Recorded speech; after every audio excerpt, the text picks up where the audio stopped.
Hello and welcome to the Comms Collective, the podcast that puts communications leaders in the mission-led world where they belong, centre stage.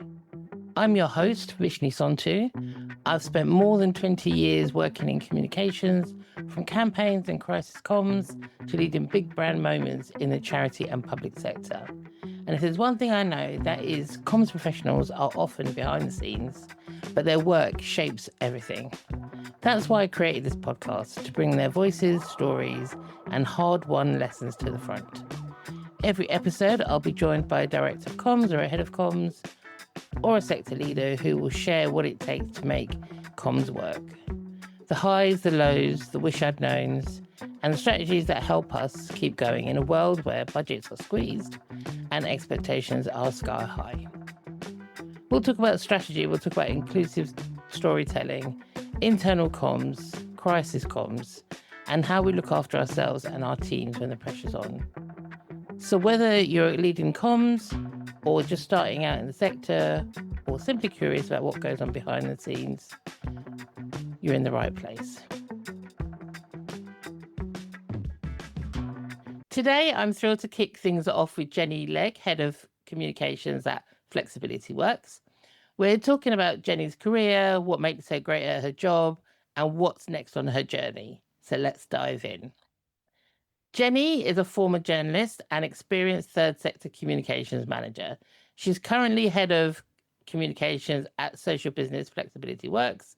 I'll let her tell us more about that in a minute. She's also spent several years providing comms to Timewise, working families, Save the Children, and the National Council for Voluntary Organisations. And before that, she led the media team at the British Heart Foundation. She loves getting fabulous coverage, but she's thinking more strategically in her current role at the moment. So let's hear what Jenny's got to say. Hi, Jenny. Welcome to the cast. Thank you very much for having me. It's a pleasure to be here. Brilliant. And it's really great to have you talk about Flexibility Works. I don't think it's a charity that I know or a company that I know very well. So can you tell us a little bit more about your career and how did you find your way into comms and then where you are now? Okay. So I started as a journalist. So I started in local papers a few years ago now. I loved the buzz, loved the pace, loved the stories, I guess. I'm just very curious, perhaps a bit nosy. I just like to know what's going on and just find people really fascinating. So I've always really enjoyed interviewing people and finding out about them. So that's how I started. I guess the best way I describe it as to why I left journalism is that I think journalism is more of a way of life than a job. You're never off. You know, you're on a shift rota, you're doing lates, you're doing weekends, you're doing bank holidays. You might be coming to the end of your shift and then someone from the news desk comes over and says, there's a big fire somewhere. And you just have to go and find out about it. And you know, you're not going to be going to your home for several hours. And so after I'd worked as a journalist for a few years, I think I was just starting to run out of love for it and was realizing that while I did really like speaking to people and finding things out, that I wanted to be off some of the time. So I started exploring, well, what else can you do that is using the same kind of skills and where you're still talking to people a lot, still finding things out.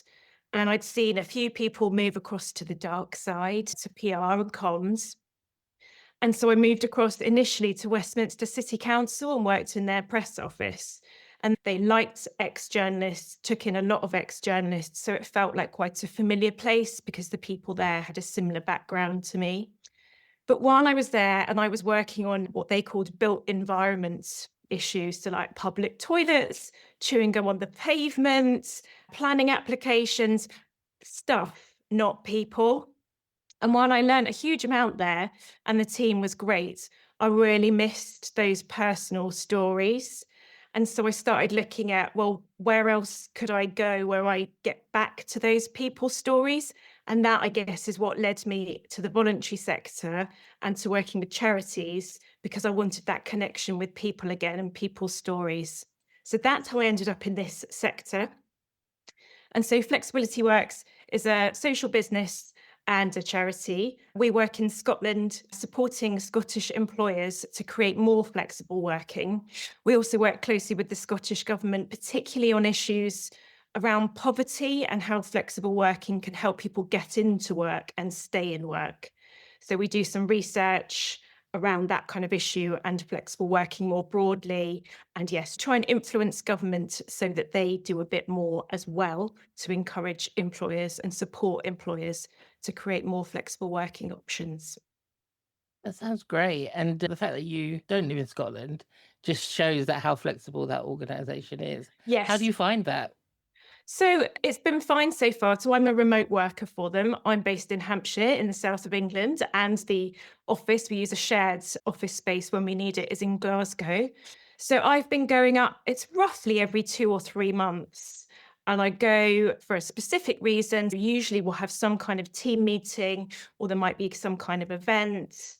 And I try and maximize my time while I'm up there. So I'll probably stay overnight and do a couple of days, perhaps work in the office space with the directors, maybe sort of thrash some messaging out for something I'm working on, try and optimize my time up there. But otherwise, I'm remote. We have a brief check in call each day at about 9:15. And that's just a quick hello, how are you? Do you need anything from anyone today? It's only 15 minutes. But I find that a really good way to stay connected Mm. and get information perhaps that I need without it taking up a lot of time, and don't feel too disconnected, even though I'm a long way away geographically. Yeah. That sounds like a great solution for remote workers and still checking in with people who are so far away from you. Yeah, I think if you just leave people completely on their own, it it would or could feel quite isolating. I know Mm. that check-in call is important for me, definitely. Yeah. Great. And I know that you've run lots of campaigns. Can you tell us about a campaign that you're most proud of and why? Yeah, so we do a big research project each year called Flex for Life, and it's sort of looking at what's happening with flexible working in Scotland. In recent years, we've also had quite a focus on poverty, and we did a report specifically looking at how flexible working impacts poverty levels in Scotland. And that, I think, was probably the first time that there was really specific data about flexible working and poverty in Scotland. I'd done a lot of ferreting around trying to find data on that and couldn't find it. So we produced a report that showed really clearly how much perhaps unemployed people who are looking to get into work, how much of an impact a flexible job would have on their ability to work at all.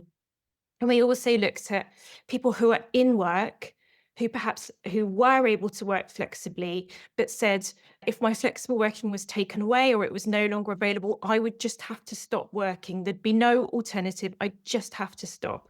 And what we found was that people on the lowest income brackets and people who lived in poverty, and we had a sort of specific definition around that, they were the most likely to drop out of work completely.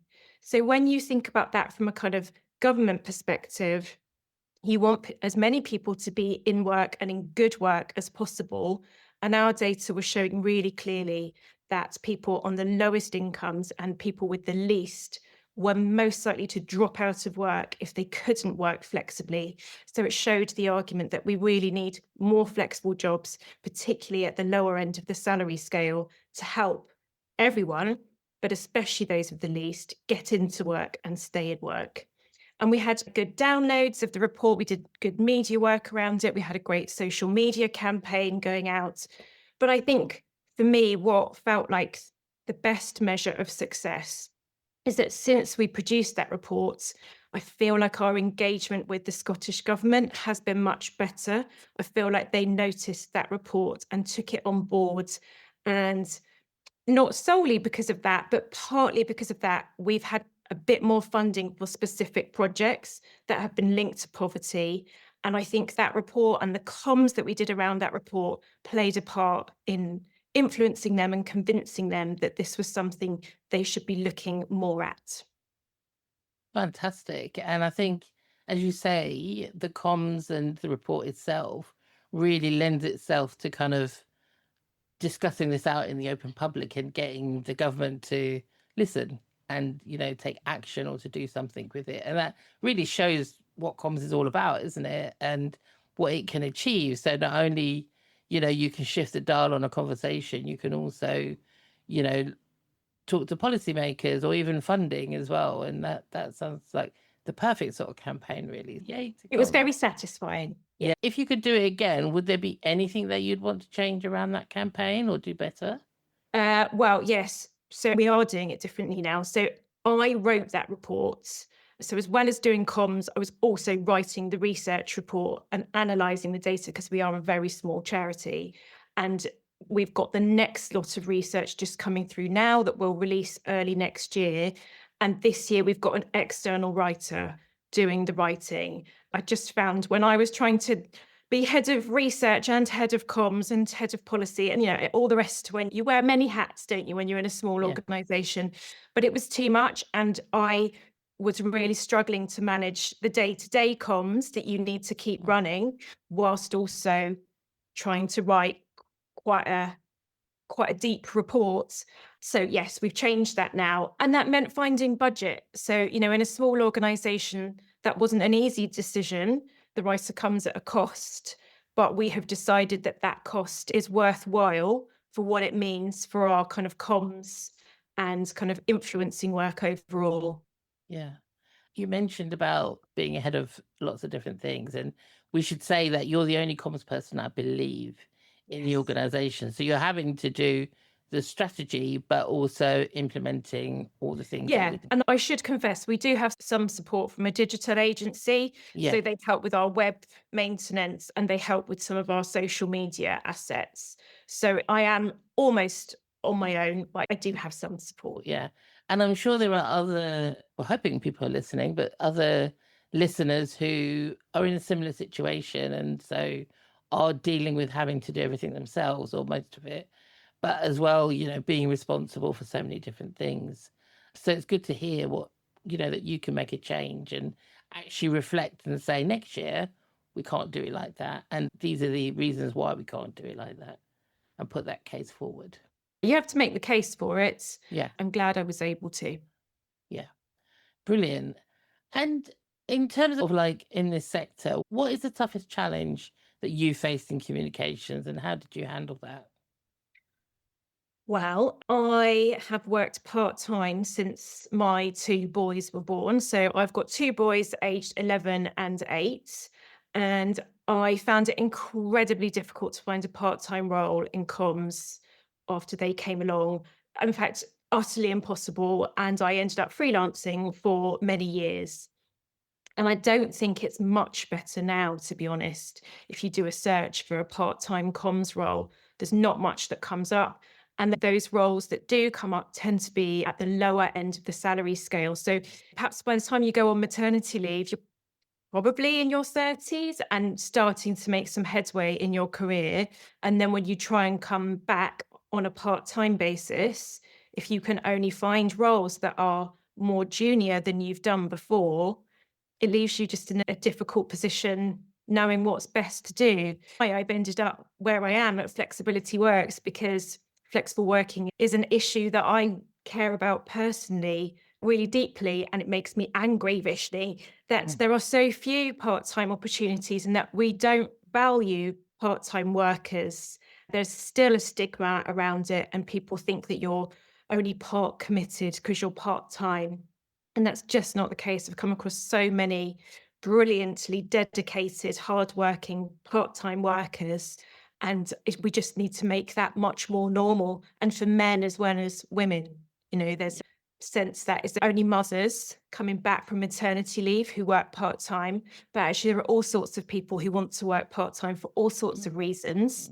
And we should be normalizing that. And from an organizational point of view, it can be a brilliant way to expand your team, but perhaps a little bit more incrementally to bring in someone 2 or 3 days a week rather than 5 days a week. Doesn't cost you as much if that's what you're looking at, the number of pennies in the pot, but could perhaps enable you to expand your team and expand what you're doing without always having to move up in sort of full-time units. So I wish we would be a bit more open-minded about how we create roles and what size of roles they are. Yeah, and I think I was reading the other day about in comms and PR particularly, and this is all sectors, private as well as not for profit, that is a huge issue. So for when women are taking, I wouldn't call it a break, but when they're on mat leave or looking after children or looking after their families, we are penalised effectively for doing that. And it's an important job to do. People want the country needs us to have children, and yet you're penalised for you have to drop on in terms of your experience because you've had a year's gap or a couple of years gap or something. And yeah, that's not fair at all, is it? No, it's not. And, charities often pride themselves on thinking that they're very open-minded and very liberal and progressive. And some of them actually aren't very liberal and progressive when it comes to part-time and flexible working. Some, of course, are fantastic, but there are others that could do things quite differently.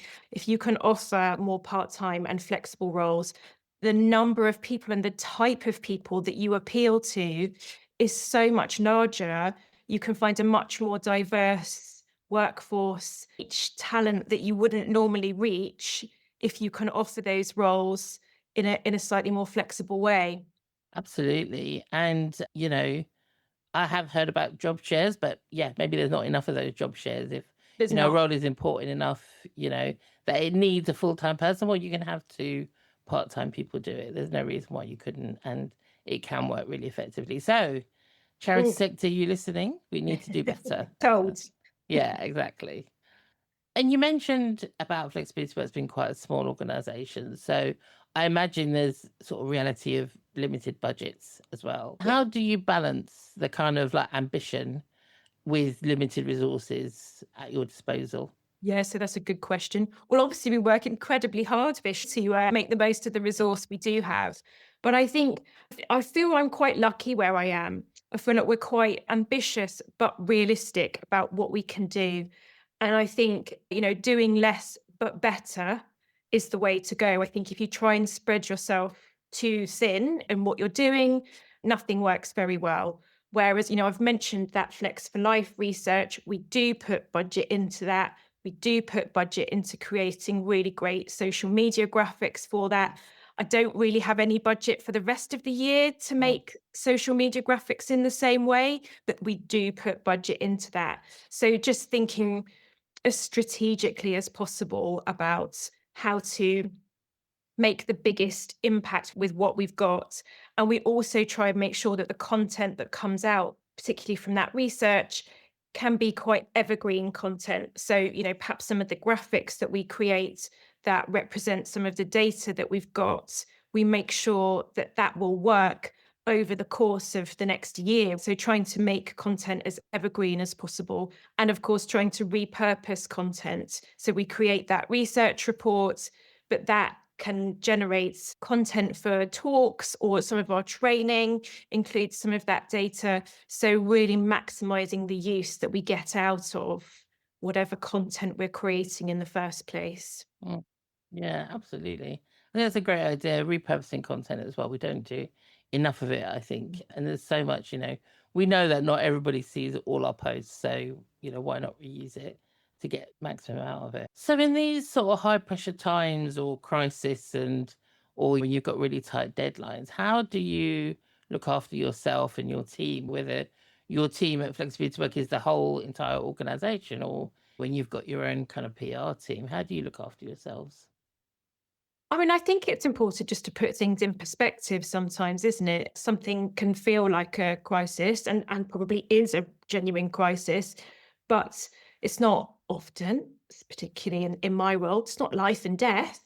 So to just put perspective on what's happening and remind the team of what that perspective is, I guess, and just take a minute. It's important for me to catch up with the team if I know somebody's feeling particularly stressed about something, that I will check in on them, even if it's just a phone call or a Teams call, but so that I've had some kind of contact with them and have a better sense, I guess, from them as to how they're feeling. Sometimes we assume people are stressed and they're not, or we assume they're fine and actually they are feeling really stressed. So just that kind of personal check in. I think that's I know it probably sounds a bit too simplistic, but just keeping perspective and keeping the communication lines open so that people know they can share if things do feel like they're getting too much.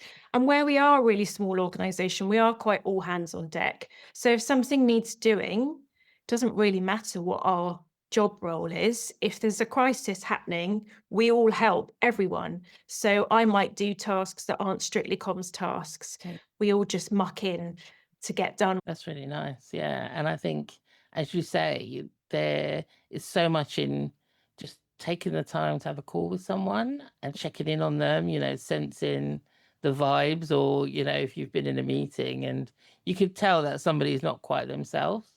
Yeah, Once, when you know the team and they're not maybe as chatty as they normally are, or, they're not feeding back as much. Yeah. There's no harm in doing a personal check-in and making sure everyone's okay. And yeah, just asking that question, are you okay? How are we doing? Yeah. absolutely. Yeah. Brilliant. Thank you. So with your career, you've been working in the industry for quite a long time. What would you say, what sort of advice would you give someone who's stepping into their first comms leadership role? Post comms leadership role. I would say listen is probably the first thing to do. I think it's very tempting when you start a new role to have your ideas and your vision and your plan, but actually to spend a bit of time, first of all, listening and watching what is going on, what does everyone else think, and taking that information on board as well before you then start any action of your own.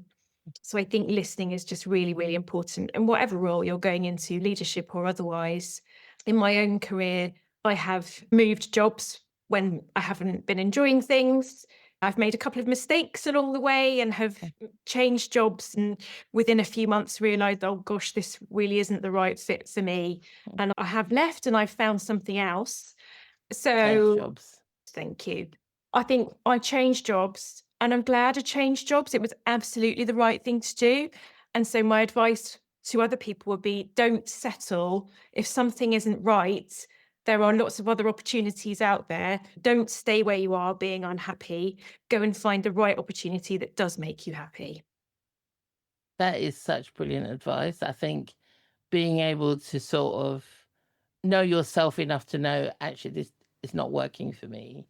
And I think a lot of people, me included, are scared, right? You've got a new job and you think it's the be all and end all, and it might not be, or you clash, or it's not quite right for you. And you feel, I need to do 6 months, I need to do a year here. But actually, you probably don't. And Yeah. everybody probably at some point in their life has had that situation. And it's how you deal with it, isn't it?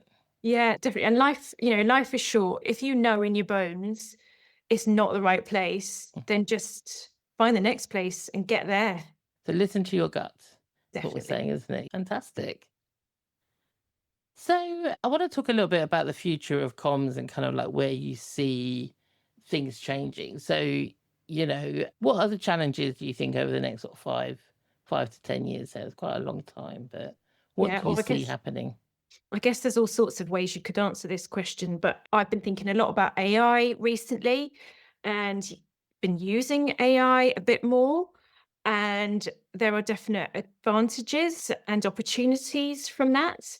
I guess one of the challenges I think will be how to incorporate that extra tech, however it appears, but not losing track of your purpose and of the kind of core storytelling. I think that just has to underpin everything that your organization does, your purpose, your story, bringing in real people's stories to illustrate that. And don't get distracted by some witty tech. Make sure you're still keeping your purpose and you're telling your story really well. And if AI can help you do that better, that's brilliant. And it's how to manage that new addition of technology so that you really harness it for your purpose and that it doesn't start distracting you from your purpose. Hmm. And there's people are worried, aren't they, about AI, I suppose, about taking jobs and all these sorts of things. But I think if you can embrace it in the right way, and being able to let it help you, like you said, enhance what you're doing, but Yeah. keeping your personal touch there, that's the way to go. Yeah, absolutely. And, comms and certainly my roles in the past have included a lot of copywriting. Mm, And that is something that AI can do more of. But it doesn't mean that AI is going to, I don't think it's going to replace humans completely. You still mm, need somebody to take the copy that the AI, certainly at the moment, has produced, and you still need to tweak it. So I think if you're thinking of, certainly at the moment, AI as being a junior member of staff who's perhaps drafted something for you, and you then needs to tweak it, polish it, mhm, perhaps bring the tone back in line with your mm, brand, that sort of thing. That's still a useful, valuable role of mm, being able to do that. So I mhm. guess it's thinking about how jobs are going to perhaps just shift and change. We're still going to need people, but perhaps the tasks that they do will be slightly different. I like that, being the junior member of staff and having to Yeah. check their copy. Yeah. Yeah, it's what it feels like sometimes. They come, it spits out something, and you look at it and think, yeah, Yeah. some of that's great and some of that's really not quite right. What are the kind of trends and innovation that excite you at the moment? What are you looking at? Mm. I don't know. We've just covered AI. AI is the one for you, do you think? Yeah, I think so. And the sort of core of storytelling, like Mm, that's what I'm all about. That's what I mm, do. And whatever trends come and go, I just think that storytelling is still going to be at the heart of it all. yeah. Video, I think, is becoming increasingly expected for content, and that can tell your story really well. But it all comes back to storytelling. So I feel like it's the technology that is perhaps changing, but it's just how to make sure you're using it to tell your story really well. I think you're right. The whole kind of storytelling is always going to be the key of this, and it's just how you demonstrate that and what platforms you use, maybe. Whether you use Canva or whatever to do it, it doesn't really matter. It's more getting that story right in the first place and how you frame it Yeah. is everything around that. Yeah. Yeah. And, it's the sort of platforms that charities use are changing. For us, we have our audience is primarily employers and policymakers. So for us, LinkedIn is a really important channel for us to use. Whereas, wind back the clock 5, 10 years, that's not how we would have been communicating to these Hmm. audiences, but that's a change that's happened. And hopefully we are kind of keeping up with that and using that channel. So what's going to be next? I'm not quite sure. Great. Thank you so much. And then moving on to kind of like you, and you mentioned already the boys, the family, but how do you switch off from work and recharge yourself? So we live on the edge of a very tiny town or big village, whatever your definition is. We're surrounded by beautiful countryside, and we've got a slightly crazy Springer Spaniel. So one of the ways that I really like to switch off is just taking him for a good walk over the fields. At the moment, it's like beautiful, beautiful weather, and the countryside is just stunning. So I like going for a good long walk, ideally by myself, but no children, Mm, so I get a bit of headspace. mm, And I like listening to a good podcast, Vishnee. So, mm. that's a good way to relax as well, I find. Definitely. Love a podcast. Yeah. And then finally, what would be the one piece of advice that you would give to your younger self? I think I mentioned it earlier, actually. Like, just don't settle. Mm, If you're not happy, move on and find another opportunity. And as I said, I've made a few mistakes. I think that's it. You're going to make mistakes, but you need to take some more risks. What's the saying? A ship is safe in the harbour, but that's not what it was built for. That's not what it's meant for. And that phrase has always really stuck with me, that it's very tempting to do what's safe and what's familiar, but that's not necessarily what we're here for. We will get more out of life if we take some more risks and try new things and try new places and new experiences. So do that. amazing. That's a brilliant ending. I'm going to leave it there. Jenny, thank you so much for that. So that's it for this episode of the Comms Collective. A huge thank you to Jenny for sharing her insights and experiences. If you've enjoyed today's conversation, don't forget to follow the podcast on your favorite app so you don't miss out on an episode. It would mean the world to me if you can rate and review the show. It helps more comms professionals like yourself discover these stories. And of course, join the conversation online, share this episode on social, and tag us using the Comms Collective. Thank you for listening. I'm Vishnee Sauntoo, and I look forward to bringing you more honest, inspiring conversations next time.